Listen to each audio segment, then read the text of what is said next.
Turkey's defense industry has once again captured global attention following recent developments in the Bayraktar AKINCI unmanned aerial vehicle (UAV) program. A key highlight is the testing of the Bayraktar AKINCI's ability to execute strike missions using TOLUN-P smart munitions in a salvo configuration. Such tests demonstrate the trajectory of Turkish combat technology development, which increasingly prioritizes precision strikes, operational efficiency, and the capacity to engage multiple targets within a very short time frame.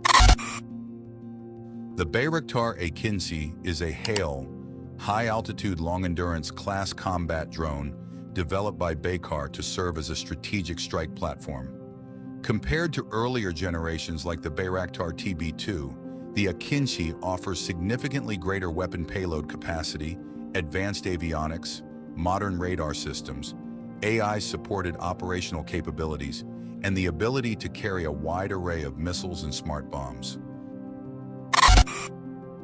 Meanwhile, the TOLUN-P is a smart munition developed to meet the need for precision strikes against high-value targets. Featuring modern guidance technology, the bomb is designed to strike targets accurately while minimizing collateral damage in the surrounding area. The combination of the AKINCI and TOLUN-P reflects Turkey's ambition to build a weapons system derived entirely from its domestic industry. The Bayraktar AKINCI represents one of the most ambitious projects in Turkey's defense industry.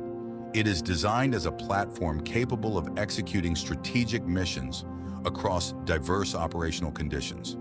It is capable of flying at altitudes exceeding 40,000 feet. It boasts exceptional flight endurance, making it ideal for patrol and surveillance operations. Certain variants are equipped with AESA radar to enhance detection capabilities. It supports a wide range of munitions, including smart bombs, air-to-surface missiles, cruise missiles, and, in specific configurations, air-to-air missiles. It utilizes artificial intelligence systems to assist with target identification and mission management.